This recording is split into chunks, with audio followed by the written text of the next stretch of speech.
ನಕ್ಷತ್ರ ಧ್ವನಿಗೆ ಸ್ವಾಗತ. ಇದು ಮಹಾನ್ ಸಾಧಕ ಥಾಮಸ್ ಆಲ್ವಾ ಎಡಿಸನ್ ರವರ ಬಾಲ್ಯದ ಘಟನೆಯನ್ನ ಆಧರಿಸಿರುವಂತಹ ಚಿಕ್ಕ ಕಥೆಯಾಗಿದೆ. ಅಮೆರಿಕದಲ್ಲಿ ಒಬ್ಬ ಚಿಕ್ಕ ಹುಡುಗನಿದ್ದ. ಅವನ ಹೆಸರೇ ಥಾಮಸ್ ಆಲ್ವಾ ಎಡಿಸನ್. ಅವನು ಯಾವಾಗ್ಲೂ ತುಂಬಾ ಪ್ರಶ್ನೆಗಳನ್ನ ಕೇಳ್ತಾ ಇದ್ನಂತೆ. ಇದು ಯಾಕೆ ಹೀಗಿದೆ, ಅದು ಹೇಗೆ ಕೆಲಸ ಮಾಡುತ್ತೆ ಅಂತೆಲ್ಲ. ಆದ್ರೆ ಅವನ ಶಾಲೆಯ ಗುರುಗಳಿಗೆ ಇದು ಇಷ್ಟವಾಗ್ತಾ ಇರಲ್ಲ.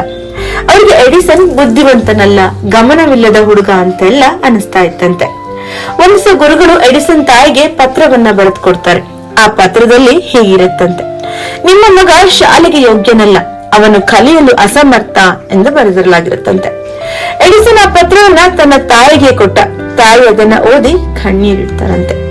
ಆದ್ರೆ ಮಗನಿಗೆ ಅವರು ಬೇರೆ ರೀತಿಯಲ್ಲಿ ಹೇಳಿದ್ರು: ನನ್ನ ಮಗ ತುಂಬಾ ಬುದ್ಧಿವಂತ, ಈ ಶಾಲೆ ಅವನಿಗೆ ಸಾಕಾಗುವುದಿಲ್ಲ, ನಾನು ನಿನ್ನನ್ನ ಮನೆಯಲ್ಲೇ ಕಲಿಸ್ತೀನಿ ಅಂತ.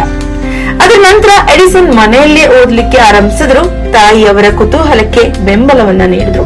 ಪ್ರಶ್ನೆ ಕೇಳಲು, ಪ್ರಯೋಗ ಮಾಡ್ಲಿಕ್ಕೆ ಪ್ರೋತ್ಸಾಹವನ್ನ ನೀಡ್ತಾರೆ. ಅದೇ ಹುಡುಗ ಮುಂದಾಗಿ ಸಾವಿರಾರು ಪ್ರಯೋಗಗಳನ್ನ ಮಾಡಿ ಬಲ್ಬ್ ಸೇರಿದಂತೆ ಅನೇಕ ಮಹತ್ವದ ಆವಿಷ್ಕಾರಗಳನ್ನ ಮಾಡಿದಂತಹ ಮಹಾನ್ ವಿಜ್ಞಾನಿ ಆಗ್ತಾರೆ.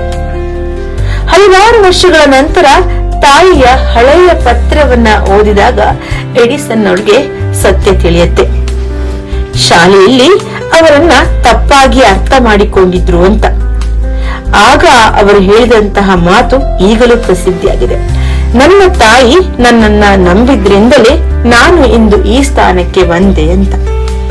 ಈ ಕಥೆಯಿಂದ ನಮಗೇನ್ ತಿಳಿದು ಬರುತ್ತೆ ಅಂದ್ರೆ, ಶಾಲೆಯಲ್ಲೋ ಸಮಾಜದಲ್ಲೋ ಯಾರನ್ನಾದರೂ ತಪ್ಪಾಗಿ ಅರ್ಥ ಮಾಡ್ಕೊಳ್ಬಹುದು. ಆದರೆ ಒಬ್ಬರನ್ನು ನಂಬಿದರೆ, ಪ್ರೋತ್ಸಾಹ ನೀಡಿದರೆ ಅವರ ಜೀವನವೇ ಬದಲಾಗಬಹುದು ಅಂತ. ಧನ್ಯವಾದಗಳು. ನಕ್ಷತ್ರ ಧ್ವನಿ.